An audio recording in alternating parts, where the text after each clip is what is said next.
The morning sun climbed lazily over the skyline, its golden rays spilling across the marble steps of the Atlanta County Courthouse. The light danced over the polished stone, stretching long, dramatic shadows that seemed to frame the entrance like a painting. Sarah Mitchell adjusted the lapel of her fitted navy blue blazer, her movements precise and deliberate. At 35 years old, she had earned a reputation as one of Atlanta's sharpest attorneys, but the journey to that title had been paved with battles. Today felt no different. Her briefcase, a sleek black leather one she had gifted herself after her first major case, felt heavier than usual in her grip. The weight wasn't just physical, it was a mix of anticipation and the faint but familiar undercurrent of tension she carried before every court appearance. "Morning, Miss Mitchell." The familiar voice of Bill, the courthouse security guard, broke her thoughts. He stood at the security checkpoint, his posture relaxed but his face warm with recognition. Bill had watched her walk through these doors almost weekly for the past 8 years, witnessing her rise from a junior attorney to a formidable presence in the legal world. "Big day ahead?" he asked, sliding her bag onto the conveyor belt with a practiced ease. "Aren't they all, Bill?" she replied with a smile that didn't quite reach her eyes.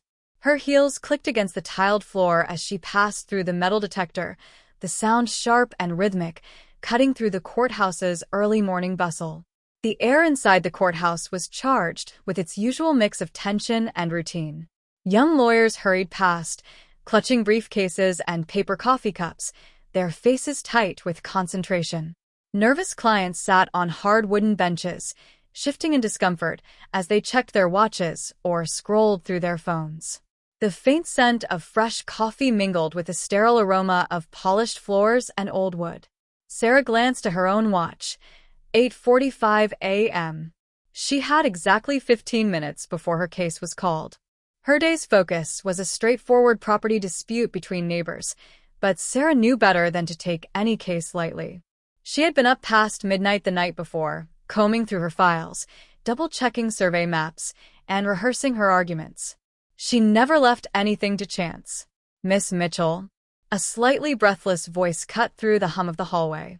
Turning, Sarah saw James, a young intern from her firm, weaving through the crowd with a precarious stack of papers in his hands. He nearly tripped on the edge of a bench, but Sarah stepped forward, steadying him with a quick hand on his shoulder. "I brought the additional documents you asked for," he panted, holding out the papers. "Good work, James," she said, quickly scanning the top sheet. Her tone was firm but kind. She had learned early in her career that mentorship wasn't just about giving orders, it was about encouraging the people who worked with you. "You've saved me some trouble this morning." James beamed at the praise, nodding before hurrying back toward the elevators. Sarah tucked the papers under her arm and resumed her path to courtroom 304. The hallway grew quieter as she neared the courtroom, the buzz of conversation fading into a tense stillness. She could feel the shift in atmosphere before she even reached the door. Today's presiding judge was Robert Henderson, a man whose reputation preceded him. At 62, Judge Henderson was a commanding figure with steel gray hair, sharp blue eyes, and a personality as unyielding as the bench he sat on. Sarah had appeared before him several times over the years, and though she respected his strict adherence to protocol, there was something about him that always made her uneasy. Perhaps it was the way his gaze seemed to linger a moment too long, scrutinizing her with an edge of skepticism, or the way he interrupted her arguments more often than those of her white colleagues. Sarah had noticed the pattern, but she had long ago learned to let her work speak louder than her observations. As she pushed open the heavy wooden door to the courtroom, her mind was razor-sharp, already rehearsing her opening statement. The courtroom was as imposing as ever, with its high ceilings, dark wood paneling, and the faint hum of the air conditioning that struggled to combat the growing spring heat. Sarah's heels clicked against the polished floor as she approached the defense table, where her client, Mrs. Thompson, was already seated. Mrs. Thompson was an older woman in her 60s, dressed in a conservative tweed suit and clutching a pearl necklace in her trembling hands. Her anxiety was written across her face in deep lines and darting eyes. Sarah placed a reassuring hand on her client's shoulder as she slid into her seat.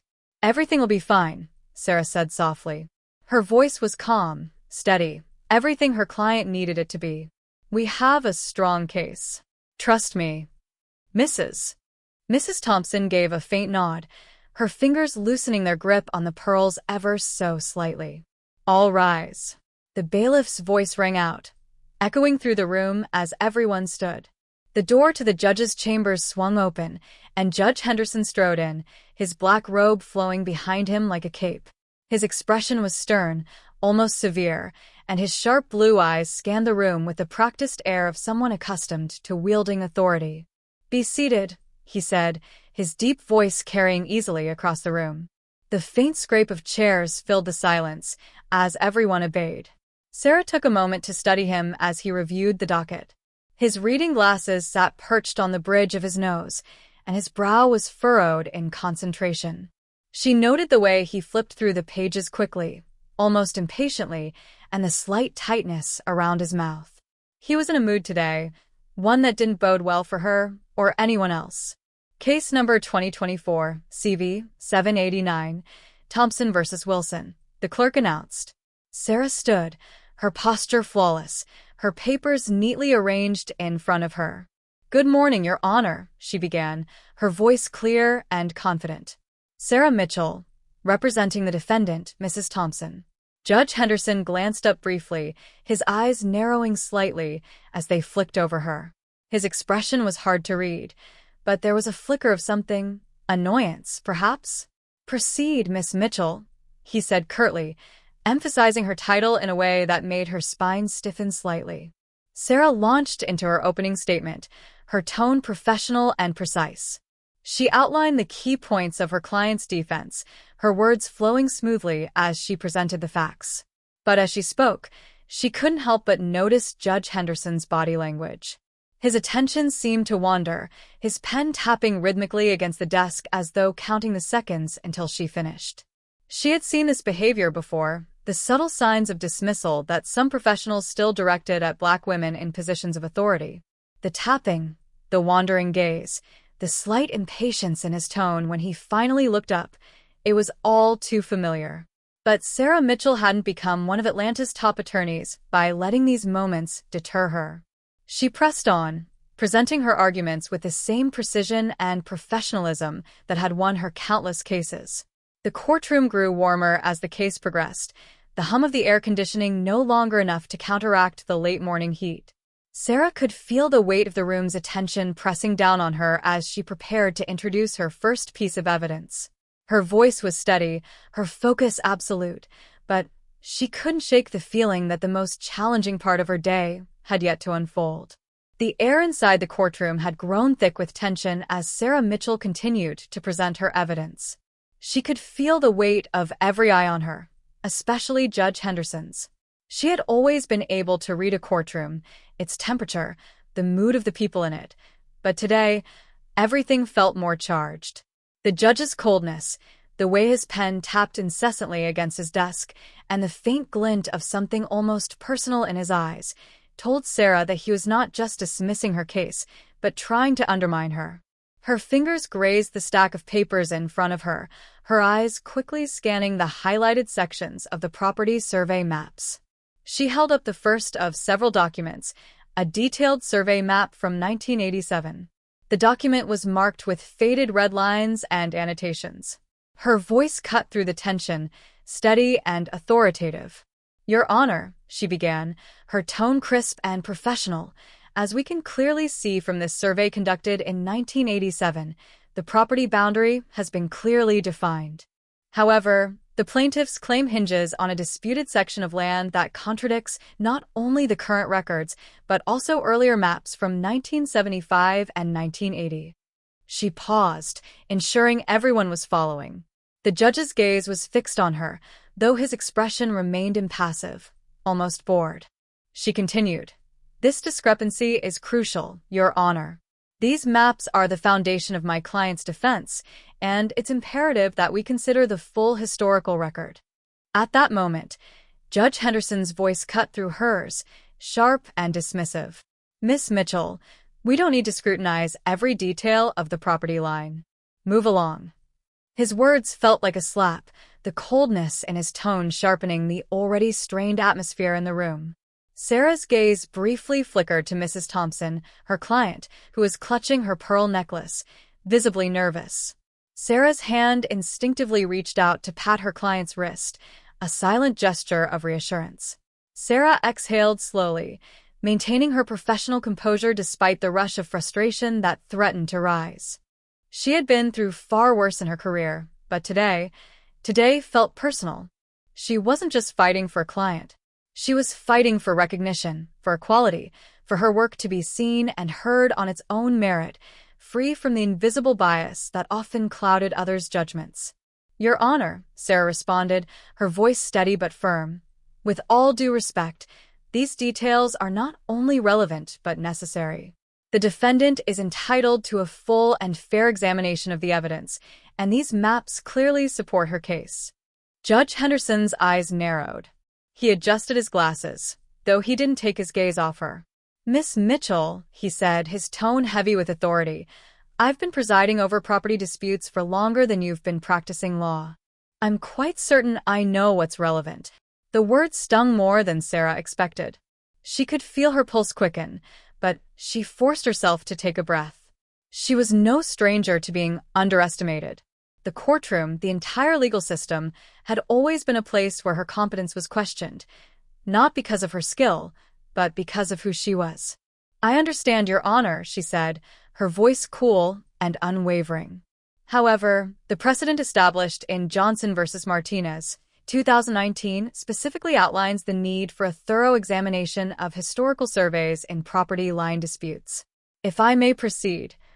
Judge Henderson's gavel slammed down with a sharp crack, the sound reverberating through the room like a thunderclap. "That's enough," he bellowed, his voice echoing in the cavernous space. "Your constant challenging of this court's authority is unacceptable." Sarah's breath caught in her throat, her heart thudding. She had seen this before, the subtle and not so subtle ways in which Black professionals were often forced to fight for the right to be heard. She knew the pattern, and yet it never became easier. "This court finds you in contempt," he continued, his voice cold and unyielding. "You will pay a fine of $500. A low murmur rippled through the gallery. Sarah stood still, her posture unwavering, but inside, her mind raced. She had faced this kind of discrimination before. Her gaze flickered to Mrs. Thompson, who was now visibly shaking, her hand gripping Sarah's arm with desperate urgency. "Miss Mitchell, please," Mrs. Thompson whispered frantically, her voice breaking. "I can't lose this case. My home, everything. I need you to win this for me." The plea in her client's voice struck a chord deep within Sarah, reminding her why she was here. She couldn't back down. Not now, not ever. Judge Henderson's gaze flickered back to Sarah. "Do you wish to increase the fine to $1,000, Miss Mitchell?" His words were sharp, almost mocking. Sarah's mind whirred, weighing the cost of defiance against the cost of surrender. She glanced at her client's worried face and made a swift decision. "No, Your Honor," Sarah said, her voice quiet but firm. "I will pay the fine and proceed differently. I'll respect the court's ruling." The satisfaction in Judge Henderson's face was unmistakable as he scribbled something on his notes. "See that you do," he said curtly. For the rest of the session, Sarah moved with measured steps, choosing her words carefully, navigating the evidence like a seasoned strategist. The gavel came down again and again, each objection sustained, each cross-examination interrupted, but Sarah pushed forward with quiet determination. She entered critical evidence into the record, though not as thoroughly as she had planned. As the session adjourned, Sarah felt the exhaustion settle into her bones, but she knew the real fight was yet to come. It wasn't just about this case. It was about proving to herself, and to the world, that her voice mattered. The drive from the courthouse to the Carter mansion felt surreal. Sarah's mind was still spinning from the events of the morning, her confrontation with Judge Henderson, the fine, the unspoken tension. But as she turned onto the winding gravel driveway that led to the Carter estate, the distractions of the courthouse world slowly faded away. The Carter mansion stood at the end of the drive, an imposing structure with towering columns and white-painted walls. It was the kind of home that spoke of generations of wealth, elegance, old-world charm, and unspoken power. Sarah had been to the Carter estate many times over the years, but today felt different. The grand entrance felt less like a place of business and more like a world apart, where the stakes were just as high, if not higher.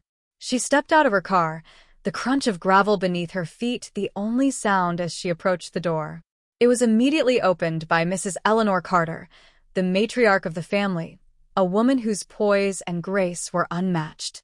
Despite her advanced years, Mrs. Carter held an aura of command, her every movement elegant, her smile warm.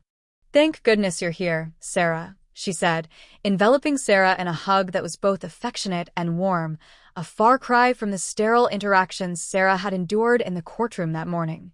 "This whole situation is getting quite messy, and you're the only one we trust to handle it properly." Sarah smiled, though the weight of the morning's events still lingered in the back of her mind. "Of course, Mrs. Carter," she said, following her into the mansion.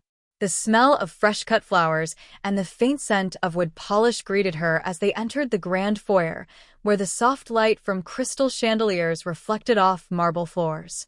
Mrs. Carter led her into the study, a room that exuded wealth and power, with its deep mahogany bookshelves and oversized leather chairs. At the long, polished table sat Mr. Carter, a dignified man in his late 60s, Patricia, their daughter, and, seated at the far end of the table, Judge Robert Henderson. Sarah's heart skipped a beat. She had expected to see the Carters, but she hadn't anticipated sharing a room with Judge Henderson. The irony wasn't lost on her. The same judge who had fined her earlier that morning, the one who had tried to diminish her, was now seated at the head of his in-laws' table. His sharp blue eyes met hers for a brief moment, and she saw something there, something like discomfort, mixed with a tinge of surprise. He seemed unprepared for the way the universe had turned. The moment stretched, the silence thick with unspoken tension. "Sarah," Mrs. Carter said brightly, breaking the pause, "I'm sure you all know our dear attorney by now. She's been our legal counsel for years and is the one we trust with our most important matters." She waved her hand dismissively, a gesture that spoke volumes about how comfortable they were with Sarah. "Robert," Mrs. Carter continued, looking to her son-in-law, "don't you work with Sarah at the courthouse?" Before Judge Henderson could answer, Sarah smoothly interjected, keeping her tone professional but knowing. "Yes, Judge Henderson and I had a case together earlier today," she said with a slight smile, making no effort to mask the irony in her words. Patricia Carter glanced between them, confusion flickering across her face, but Mrs. Carter only nodded, oblivious to the undercurrent of tension. Sarah sat down across from the judge, who seemed to shrink slightly in his chair, his earlier confidence deflating. For the next hour, the Carters detailed a complex family estate matter involving their daughter's inheritance. The family was in disagreement over the distribution of assets, and Sarah quickly realized that Judge Henderson had been pushing for changes to the trust that would grant him and Patricia more control over the family's finances. As Sarah listened, her mind worked quickly, formulating strategies to protect her client's interests, especially when the judge's suggestions began to seem more self-serving than practical. And then, the true twist hit Sarah like a thunderclap. Little did she know, Judge Henderson's personal stakes in the matter were much higher than anyone had let on. The shift in power. "Robert thinks we should restructure the trust," Patricia said, placing a hand on her husband's arm. "He says it would simplify things and make everything more efficient." Sarah opened a folder, pulling out a document she had prepared months earlier. "Actually," she began, her voice calm but firm, "I've analyzed that option thoroughly. I can show you why the current structure better protects the family's long-term interests." Judge Henderson cleared his throat. "Perhaps we should consult another expert for a second opinion," he suggested, his voice notably less confident than it had been in court. "Another expert?" Mr. Carter frowned. "Sarah knows our situation better than anyone. She's handled our legal affairs flawlessly for a decade." Mrs. Carter chimed in. "Remember when Cousin William tried to contest the trust? Sarah managed that so elegantly." Even the judge praised her preparation in court. The judge's discomfort grew as his in-laws continued to praise Sarah. He loosened his tie slightly, a sheen of sweat forming on his brow. Sarah began presenting her analysis, using clear charts and graphs to demonstrate how the proposed changes would expose the family to greater tax liability and reduce their charitable giving by nearly 40%. Furthermore, Sarah explained, the current structure ensures that future generations maintain the Carters' legacy of philanthropy. It's not just about money. It's about preserving the values this family stands for. Mrs. Carter nodded emphatically. This is exactly why we trust you, Sarah. You understand what truly matters to us. Patricia turned to her husband, her expression questioning. Robert, why didn't you consult Sarah before proposing these changes? She clearly knows our needs better than anyone. Judge Henderson stammered. I thought a simpler structure would be more efficient. Efficiency isn't always the best metric, Sarah replied diplomatically. Sometimes, complexity is necessary to protect what matters most. The unspoken parallel to their earlier courtroom interaction hung heavy in the air. As the meeting concluded, Sarah began methodically packing her documents into her briefcase, her movements deliberate and calm. The elder Carters chatted amicably, their voices light now that the matter seemed resolved. Across the room, Patricia leaned closer to her husband, her voice a hushed murmur, but sharp enough to cut through the air. Robert, why on earth didn't you consult Sarah before pushing for those changes? She clearly has a better understanding of our needs than anyone else. Judge Henderson sat stiffly, his shoulders rigid, his hand fidgeting with the edge of his cufflink. The composure he typically commanded in the courtroom seemed to falter under his wife's piercing question. He glanced at her briefly before looking down at the polished mahogany table. I thought a simpler structure would be easier to manage, he muttered, his tone stripped of its usual confidence. Sarah, still seated but now watching him intently, chose that moment to interject. Her voice was calm, but carried the weight of unspoken truths. Efficiency isn't always the right approach, Your Honor, she said firmly, her gaze steady. Sometimes, complexity is necessary to safeguard what matters most. The room fell silent again. Patricia bit her lip, her eyes narrowing slightly as she studied her husband's reaction. Mrs. Carter, sensing the growing tension, stepped in with her characteristic grace. Well, that's settled, she said, clapping her hands lightly. Sarah, you'll make the necessary arrangements to preserve the current structure, won't you? I'm so grateful we have someone like you looking out for us. Turning to Sarah, her demeanor softened further. And, dear, you'll join us for dinner next week? The governor will be attending, and he's eager to hear more about your ideas for judicial reform. Sarah's lips curved into a polite smile, though there was a glimmer of satisfaction in her eyes. Thank you, Mrs. Carter. I'd be honored to attend. The Foundation's work is important to me. Judge Henderson, who had been sitting in silence, suddenly stiffened. At the mention of judicial reform, his gaze darted towards Sarah, his expression briefly betraying a flicker of unease.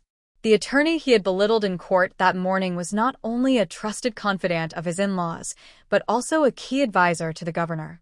The realization seemed to settle over him like a heavy weight. As Mrs. Carter left the room to arrange for coffee, Judge Henderson lingered behind, clearly reluctant to leave. Clearing his throat, he rose from his chair and walked over to Sarah, who was zipping up her briefcase. He stood there awkwardly for a moment, his hands clasped together, before finally speaking. Miss Mitchell, he said quietly, his voice devoid of its usual commanding tone. Could I have a word with you privately? The conversation in the room paused. Mr. Carter glanced up from the papers he was reviewing, his brow furrowed in curiosity, while Patricia looked at her husband with a mixture of surprise and concern. Sarah, as always, remained composed. Of course, Your Honor, she said simply, rising to her feet and following him into the adjacent library.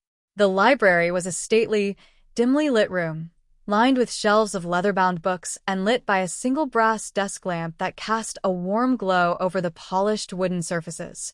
The faint scent of old paper and leather filled the air. Judge Henderson closed the heavy oak door behind them, his shoulders slumping slightly as though the act of shutting out the world had removed his armor. Miss Mitchell, he began hesitantly, then shook his head. Sarah, He corrected himself, the name sounding unfamiliar on his tongue. I owe you an apology. Sarah raised an eyebrow slightly, but didn't interrupt. Her expression was neutral, though her sharp eyes seemed to study him carefully. My behavior in court this morning was, he paused, searching for the right word. Inexcusable, he finally said, his voice tightening. I was dismissive, unprofessional, and frankly disrespectful. And it had nothing to do with the law or your conduct. It was about me. Sarah tilted her head slightly, intrigued by his admission but saying nothing, allowing him to continue. For years, he went on, I've told myself that I'm impartial, fair, and blind to race or gender. But watching you in this meeting, seeing the way you've handled my family's affairs with such care and precision, I realize now how blind I've been to my own biases. He looked up at her then, his blue eyes weary but sincere. The truth is, my actions today had nothing to do with courtroom decorum. They were about my own prejudices. And for that, I'm truly sorry. Sarah's expression softened, though her posture remained firm. Your honesty is appreciated, Judge Henderson, she said after a moment. But I hope you understand that this isn't an isolated experience for me, or for many Black attorneys. What happened this morning is something we face regularly in courtrooms across this country. He nodded slowly, the weight of her words settling heavily on his shoulders. He sank into a leather armchair, his gaze fixed on the floor as if searching for answers. After a long pause, he looked up again. How do you deal with it? He asked quietly. The constant pressure to prove yourself, over and over again? Sarah allowed herself a small, thoughtful smile. The same way I did this morning, she replied. With professionalism, persistence, and by letting my work speak for itself. Judge Henderson nodded again, his expression introspective. After a moment, he straightened slightly in his chair. The fine will be rescinded first thing tomorrow morning, he said, his tone resolute. Thank you, Your Honor, Sarah replied. But if you truly want to make amends, rescinding the fine isn't enough. There are other attorneys who've faced the same treatment in your courtroom, many of whom don't have the same opportunities I've had to prove themselves. He looked at her for a long moment before replying. You're right, he said finally. I've been thinking about that, and I believe it's time to take action. Sarah arched an eyebrow slightly, intrigued. What kind of action? For starters, he said, I'm going to advocate for mandatory bias training for all judges in our district. I'll volunteer to lead the initiative myself. He paused, his gaze steady. And I want to establish a mentorship program for minority law students. Would you help me design it? Sarah was quiet for a moment, her gaze thoughtful. Finally, she allowed herself a genuine smile. Those are meaningful steps, Your Honor. And yes, I'd be glad to help. He extended his hand, and she shook it firmly. For the first time that day, the tension between them seemed to ease. Thank you, Sarah, he said quietly. The Atlanta County Courthouse was alive with energy on a bright spring morning, its marble steps gleaming under the sunlight. Inside, the hallways hummed with the chatter of attorneys, clerks, and interns. It was a familiar place for Sarah Mitchell, who walked through its corridors with quiet confidence. This time, however, she wasn't rushing to a courtroom. Today, her role was different. She nodded to colleagues as she passed by, exchanging brief pleasantries. Some paused to congratulate her on her recent nomination to the state judiciary. Others, especially younger lawyers and interns, looked at her with admiration, whispering her name as she passed. She could sense their curiosity and excitement. She had become not just a colleague, but a symbol of possibility. As she approached courtroom 304, a wave of nostalgia hit her. This was the same courtroom where, just a year ago, she had been fined $500 by Judge Robert Henderson. The memory was vivid, the condescension, the sting of injustice. But today, things felt different. The courtroom itself was unrecognizable. Instead of the usual proceedings, it had been transformed into a seminar space. Rows of seats were filled with law students, young attorneys, and even a few veteran lawyers. At the front of the room stood Judge Henderson, not in his robe, but in a tailored gray suit. He looked out at the audience, his expression a mixture of humility and purpose. And that, he said, his voice steady but reflective, is why recognizing our unconscious biases is critical to maintaining justice in our courts. A courtroom must be a place where fairness prevails, free from the weight of prejudice. It took a remarkable attorney to open my eyes to my own blind spots. At that moment, Judge Henderson's gaze landed on Sarah, who had quietly slipped into a seat in the back of the room. His face softened, and he gave her a brief, almost imperceptible nod. Sarah allowed herself a small smile. Over the past year, she and Judge Henderson had worked closely together, transforming his moment of reckoning into tangible progress. The results of their efforts were now on full display. The seminar was part of a new initiative they had co-designed, aimed at addressing bias in the judiciary and creating opportunities for minority lawyers. Ladies and gentlemen, Judge Henderson continued, I'd like to introduce the person who has not only been instrumental in shaping these initiatives, but who now leads our county's Judicial Diversity Program. Please welcome Sarah Mitchell, who has also recently been nominated for state judgeship.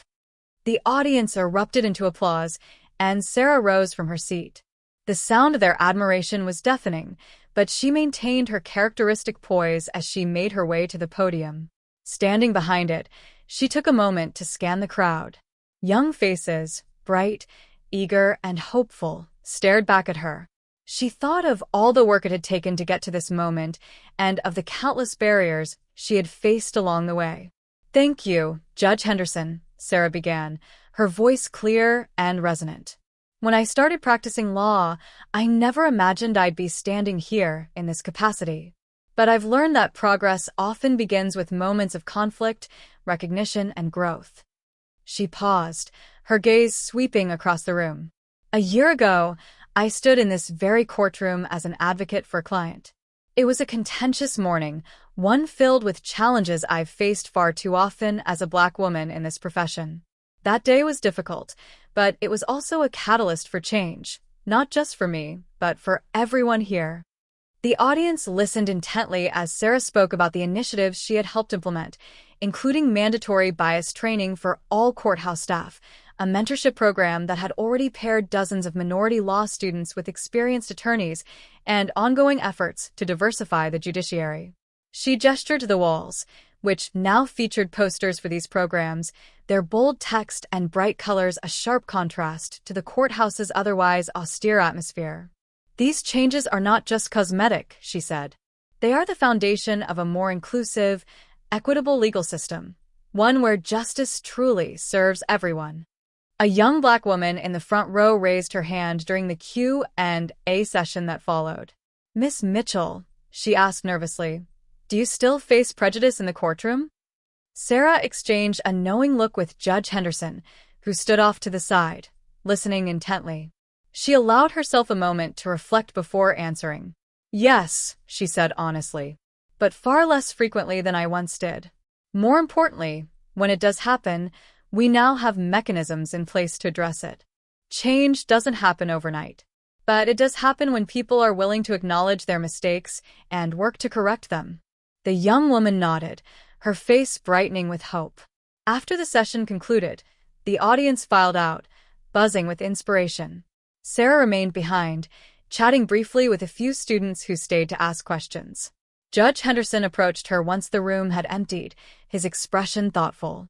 You were remarkable, he said, his tone genuine. Sarah smiled. Thank you, Your Honor. But the work isn't finished yet. He nodded. No, it's not. But seeing all those young faces today, it's a start. They began walking together through the courthouse's main hallway. The changes they had implemented were evident everywhere. A bulletin board near the entrance showcased the mentorship program, featuring photos of students alongside their attorney mentors. A nearby screen displayed a rotating slideshow of courthouse diversity initiatives, including one highlighting Sarah's recent award for legal excellence. The governor's office called again, Judge Henderson said as they walked. They're eager to have you on the state's Judicial Reform Committee. I think they want you to chair it. Sarah chuckled softly, shaking her head. Life has a funny way of coming full circle, doesn't it? From being fined in your courtroom to reshaping the system with you. Judge Henderson smiled, though there was still a trace of humility in his expression. My mother-in-law still says you're the best thing that's ever happened to our family, legally and personally. Sarah glanced at him, amusement flickering in her eyes. Mrs. Carter always did have excellent judgment, she quipped lightly. As they reached the courthouse entrance, they paused. Outside, the sun was shining brightly, casting long shadows on the steps. Sarah looked out at the city skyline, her expression thoughtful. This place feels different now, she said after a moment. Not just the building, but the people. It feels like progress. Judge Henderson followed her gaze. It is progress. And it's because of you. Sarah turned to him, her smile warm but firm. Not just me. You made the choice to change. That takes courage, especially in your position. He nodded slowly, his eyes reflecting a mix of gratitude and determination. I just wish I'd made that choice sooner. Sarah reached out, lightly touching his arm. What matters is that you made it. And, because of that, the path for those who come after us will be a little easier. As they parted ways, Sarah walked toward her car, her phone buzzing with a message. It was another request for an interview, this time from a national legal journal covering her judicial nomination. She glanced back at the courthouse, the weight of its history blending with the promise of its future. Judge Henderson watched her leave, his reflection faintly visible in the glass doors. For the first time in his career, he felt not just like an enforcer of the law, but a steward of justice. The $500 fine that had once symbolized prejudice had become something far greater, a spark that ignited transformation. And though the work was far from over, the courthouse now echoed with a new kind of power, fairness, understanding, and the promise of change.